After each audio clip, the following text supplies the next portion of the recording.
Good afternoon, everyone. Thank you for spending your valuable time with the Adapt 2030 channel. This video is a little different. It is heavily edited. I'll post a link for the unedited version that I did with Patriot TV for this week's episode. You'll understand why I had to cut a huge portion, 20 minutes of the video. I had to edit myself because it would not pass what is deemed showable on YouTube.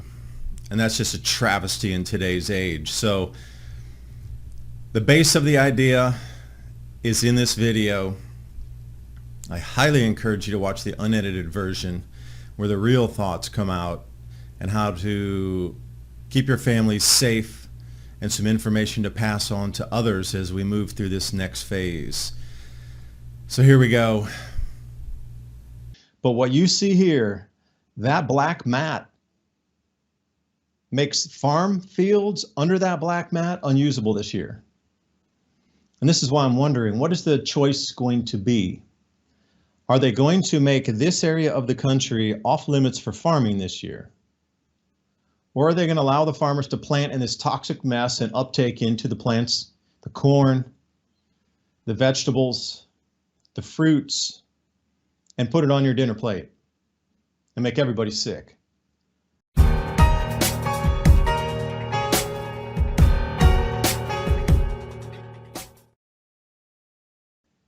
And welcome back. Thank you for joining me today in such an important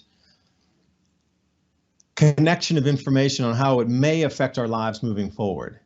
Now, if you've been following here on Patriot TV, the Mini Ice Age Conversation series, I've been talking about the different crop losses in different parts of the world, adding up into, prior to this Ohio derailment, into what would be never-ending price increases based on the inavailability for yields to be brought to market. And the latest coming out of the Ukraine is going to be planting now 15% of their field space. As the Russian offensive continues, that's going to be a direct correlation of how much is not going to be planted. So, you look at these wild forecasts of they're going to plant some 25 million acres or something. You're like, what? You're in an offensive and all of your irrigation's broken. There's holes, craters in the middle of the fields. Nothing's running, no electricity. And you're telling me that you're going to plant to nearly the same equivalent field space that there was prior to any war. It's just a rosy forecast to try to calm markets. Then talking about the Southern Hemisphere with the Hunga Tonga eruption in the cool. I'm going to go through a few other data points today. But the thing is, how does this all relate to our lives? And, how can we protect ourselves and get a little more ready? Because it seems that this has been the rollover. We've been looking for these events over the last, year and a half to say, when do we hit this rollover phase to really put it into hyperdrive? I think we're there now. So the mother of all catastrophes is this Ohio derailment in the middle of Amish country and crop growing country that's now affecting not only Pennsylvania and Ohio, but southern Ontario and polluting two of the Great Lakes along with the waterways and the Ohio River watershed. So as we go through here, let's take a look at a couple of the slides. This is one of my favorite ones. I mean, you can see the fire and the smoke emitted right over what is grain silos. The Wall Street Journal warned, just don't sit there, do something. Have you checked the value of your home, your 401k? Many Americans are too afraid to look at their 401k and their IRA account statements. Isn't it time you took retirement matters into your hands with a self-directed IRA with physical gold and silver, not paper, physical gold and silver? Call the Patriot Gold Group today before it's too late. Remember, Patriot Gold Group offers the no fee for life IRA where your 401k or IRA can be in physical gold or silver on qualifying rollovers. That's 888-546-7020. And now on with the video. So anything in the periphery of where this was a no-go zone, 3 or 4 square miles, at least outside of the city periphery limits, is going to have to be Love Canal 2.0. It's just simply going to be no value, and they'll have to somehow compensate those that are going to lose everything. It's so contaminated. And think about, how does this dovetail over? Well, the world food prices are already at record high. So it can only go higher from here, especially with these larger events inbound. And I talked about the ice crystals and the ozone depletion and the UVB damage across southern hemisphere crops. And now there's a lot more information about crop yields declining so heavily that there's astounded why the crop yields are so far down off expectations in the southern hemisphere. Ukraine's not going to be planning, and then we're already at world record high food prices. So it's not going to take much more to tip it higher. And then at what point do you have this rollover balance here where the prices get so high that that leads to civil unrest, which we're already seeing in approximately 8 countries today as we speak. Afghanistan, just the newest one, Pakistan as well. There's Sri Lanka and Egypt, and you just keep going along and you start to see this never-ending cascade of less developed nations. Bangladesh is also at the flare point right now. Keep that one on your radar in the news for food pricing. And when it comes to the point of the Wall Street Journal telling you, don't eat if it gets too expensive, we're in clown world at that point. Clown world. When a major news publication says your eggs and your food price is getting, just skip breakfast, because if you can't afford it, just don't eat. That's unacceptable. It's truly unacceptable. We are definitely repeating chapters of history where people were so malnourished that they couldn't even facilitate the basics of society. You go back to these different chapters of history and you wonder, why did their economies sink so low? Why was productivity so low? Why was there such mass migration? Well, if you can't eat and you're starving, you're not going to be productive. You're going to be sick, and you're going to be like, I'm out of here. This is ridiculous. Let's go. And this is what we're seeing right now. But for a major news publication in America to say don't eat because you can't afford the food price, that means there's something wrong with the administration, or at least the leaders have lost the right to rule this country. The mandate from heaven has been removed. If you can't feed the people, you don't have the right to rule anybody or even have a position of power, period. If you can't, the most basic needs of a human, food, water, safety. If you can't provide the food, you're out. And to put out these, U.S. Consumer Price Index of 6.5% rising in food prices, and the next breath is don't eat because the food prices are too expensive. One of these is incorrect. Do you really believe the official figures that your food price has only risen 6.5%? I don't think so. And especially not with these wild articles coming out. And here, change in retail food prices. I pulled this one off an actual research group that was with the Senate Ag Committee. So look at the price of eggs, 229% up. But look down that chart. Do you see anything that's only 6.5%? Wine and cheddar cheese are the only two. Everything else on this entire chart is well above 6.5%. So some of these numbers where they're getting, I'm baffled as to how they come to the conclusions they do. Because in the real world, those numbers don't match. And everybody's starting to see through the illusion. The opaqueness is becoming clear suddenly. So here's another one that makes a little sense, if at all. India was experiencing record high food prices. But then look at these food grain output record at 323 million tons, the most ever recorded in Indian history ever for grain production across the country, including rice, wheat, pulses, which is the beans and pulses. But their food price rose 16% in January alone. So see, this makes no sense for me either. If you're coming into record food production for your country, how is it that they're running at 16% food inflation? Some of these things make no sense. So, even with the commonsensical, if there's a glut of something, a huge amount of it, it's just common sense of supply demand. Are they really exporting that much? Again, if I was in India, the leaders over there have lost the right to rule also. If you're sending the food out of the country at that expediency and that rate, that your internal food prices are rising nearly 20%, are the exports really that far outbound? Then they need to rein that in. And let's look at these prices of wheat going up and up. So again, we're supposed to believe that India had all-time record grain production, yet the wheat price is skyrocketing this fast, and their inflation rates at around 16, 17% for food per month. Multiply by 12. You're getting into the doubling food prices at that point. India, there's a lot of people who are subsisting on just a few dollars a day. There's a huge, gigantic rift between haves and have-nots. You can't keep rising these prices and pushing people to the edge and telling them to make choices whether to eat or not eat, walk or drive because you can't afford the fuel. You can't afford a used car because it costs more than a new car. At what point do people say, we've had it, you're out of power? This is what has happened every single chapter of history, bar none. It's about to happen again, so get ready. You got the back seat. But really, how does this fit into the madness of this Ohio chemical spill? And my aunt, who lives up in Ohio, suddenly says, you know about the train derailment? And I was like, I think I saw a picture or something. And she's like, no, you don't realize how bad it truly is. The farmers up there are terrified to plow their own fields this year. That's just days after this event. They're not even at a long-term studies, nothing. The farmers don't want to plant because when they till their fields, they rake up the dust. Dust is in. You ever watch anybody disc their field if it's not wet? It's a dust factory. They do not want to breathe the air with all the contaminants on the soil surface when they go through to plow. They just don't. So now USDA or EPA aside, the farmers themselves are going to make the choices to plant or not plant.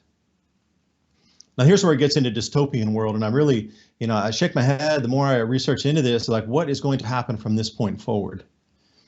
Are we going to see a forced relocation of millions of people? Or are they going to let the toxins stay in the soil and uptake into our food supply? It's going to be one or the other. There's really going to be no C choice on this.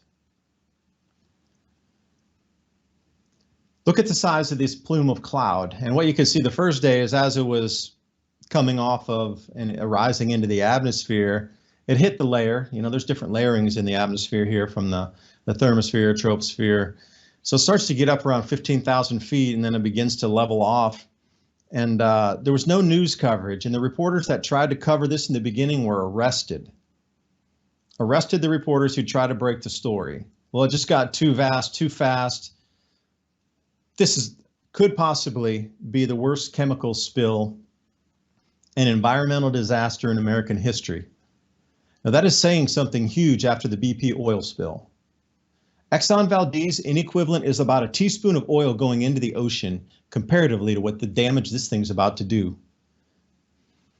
This is a picture from an airliner flying over that was in the first day of the release of the burn off to see how it was rising into the cloud layer. And it's not really just, you're at an airliner at 35,000 feet flying at 500 miles an hour, and this is the view you get. So put that in perspective for a second. And then there was another image that came out that showed the frontal boundary of that actually going above the cloud layer, spilling out over into different levels within the atmosphere up around 18,000 feet. Now the jet streams and the movement of winds carried this in many different directions because the wind switched and moved and morphed. Was it from the south-southwest? Was it from the southwest? Was it from the east? Was it from the west? Was it from the northwest? So it did all around the clock as the plume emission as it was heading to the southeast as the wind switched. Now we're just talking about a snapshot moving around here of known emissions at certain times during certain wind flows. This went all the way down into Virginia. This will eclipse Love Canal by orders of magnitude. If you're not familiar with Love Canal, if you're a little too young to understand that one, Love Canal was a former toxic waste dump.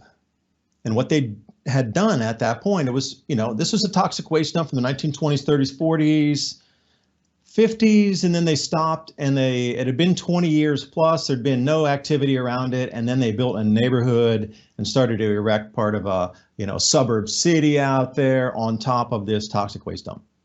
It was real pretty. Nice new strip homes, kindergartens, all kind of playgrounds, stores, all these things. But then everybody started to get cancer. And then they started to test and whoa, what is this?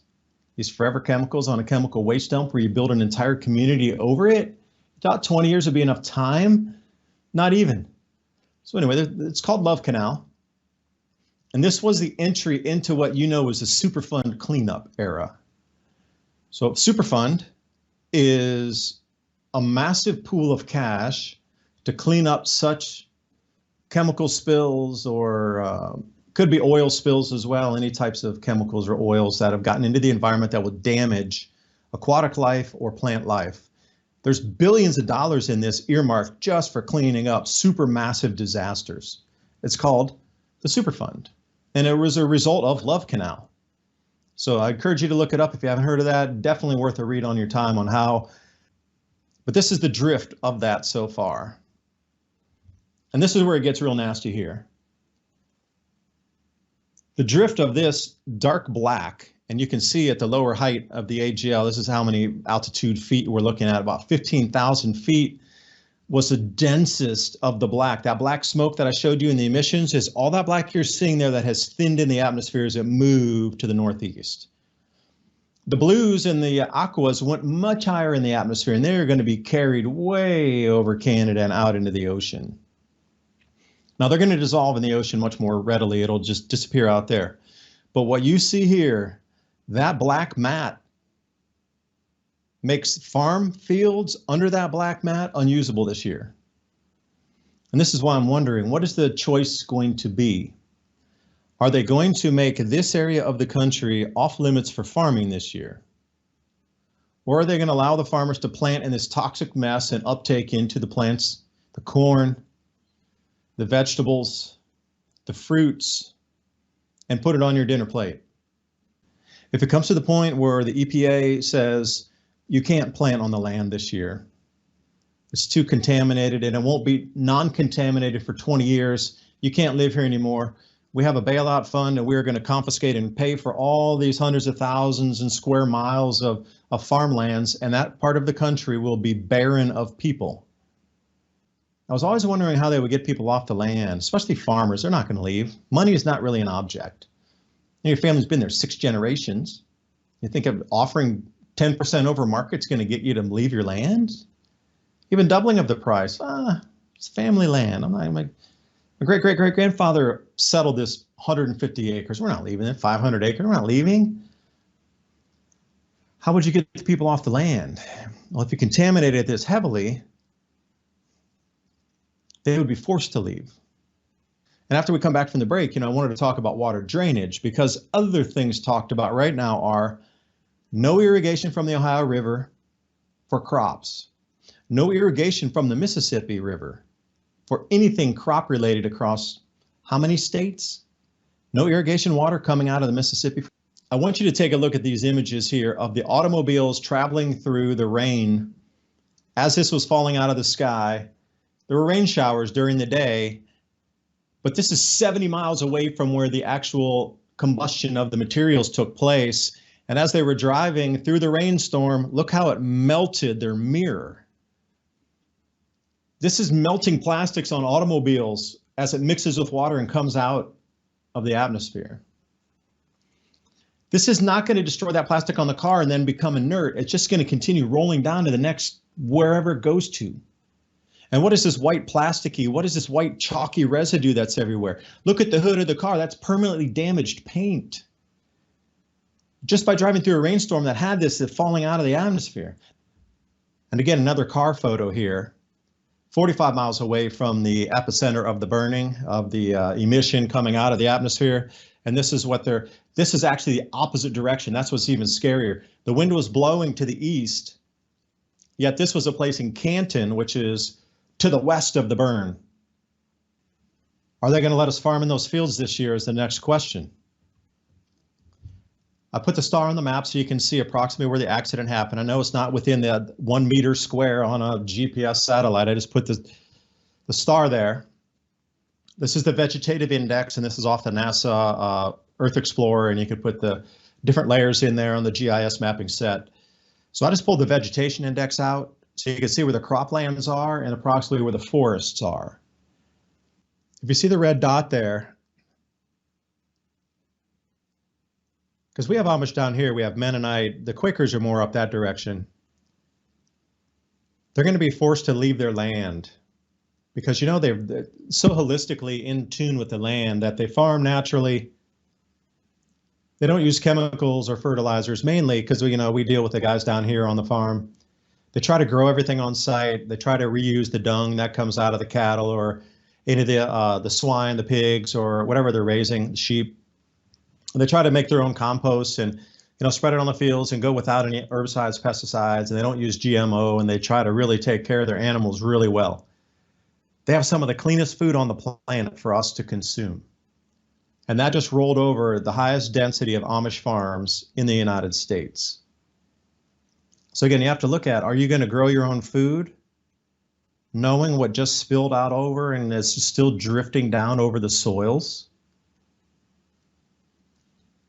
The whole thing about the channel that I was doing was the self-sufficiency aspect of it.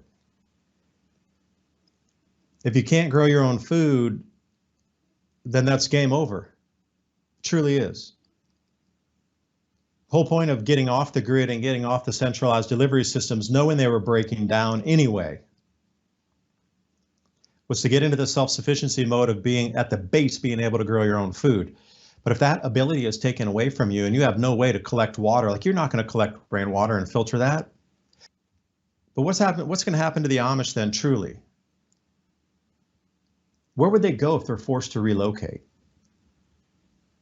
I mean, the Amish communities here are already pretty full anyway, because I know a couple of realtors, and we go down and we get our meat from them, and they're actively looking for another 500 acres to expand their communities down here, because all three communities are pretty much full. And once they get to that point, what they do is they'll take a percentage of, childbearing age, people who want to get married, and then put them into the new community, and they'll have a couple old timers in there, to really help be able to guide people in terms of farming and how to set up the greenhouses and how to get the sawmills set up and do everything. But predominantly they would start a new community, and at least half of them would be newlyweds or those that want to start families. But if they're already full around here and they're thinking about actively starting a new community because they're at population density of 200 plus at each community, what happens when, say, 10,000 Amish need to move to a different area? What happens when they need to start buying store-bought foods? What happens when you can't grow? What happens to all these people in Ohio, Pennsylvania, and Ontario that can't grow their own food? Or what happens if these farm fields go offline? That's the thing.